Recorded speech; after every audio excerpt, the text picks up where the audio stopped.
Mga boss, sama natin ngayon mga boss si Kaiju. Ayan o. Kakatapos lang namin magpapawis mga boss. So today is Abangan Day mga boss. First lap derby. And ang release point natin is sa Calbayog, Samar. Nirelease yung mga ibon kaninang 6:30 AM. Now, anong oras na? It's already, anong oras na boy? 8:40 AM na mga boss. Wala pa yung ibon natin. May dalawa tayong pinakarga. Wala pa. Hinihintay pa natin yung dalawang YB natin na si RPCI banded. Linis-linis ng loft natin.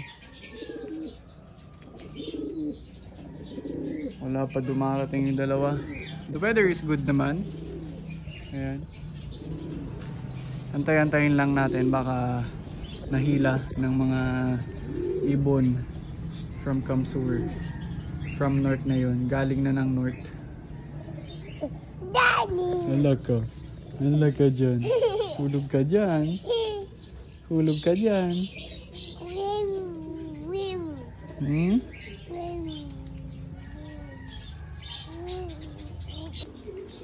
10:24 mga boss, dumating na si Pudpud oh.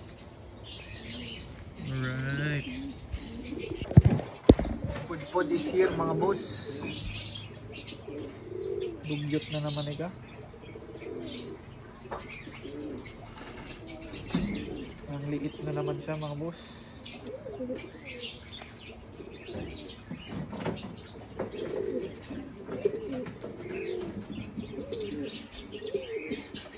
Diba?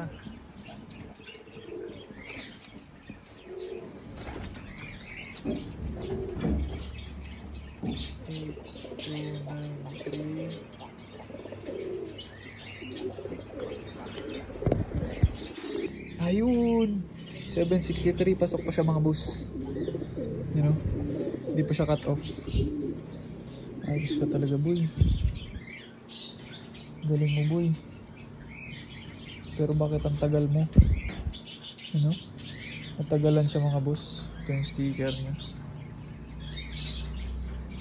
Update lang mga boss, day 2 na to. Kasi kahapon umaasa tayong umuwi pa yung isa nating binitawan, yung white flight. Pero hanggang ngayon hindi pa nakakauwi. Si Pudpud lang ang nakauwi mga boss. Ayan siya. Siya lang yung nakauwi. Dalawa silang kinarga natin sa first lap derby. Calbayog ang release. Ayan. Siya lang nakauwi. Yung isa na white flight hindi pa rin nakakauwi. Ayan.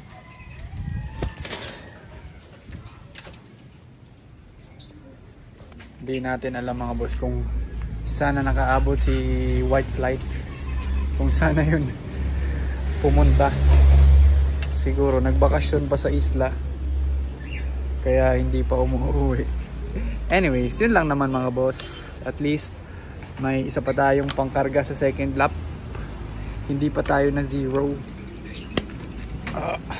Yun lang naman. Cheers.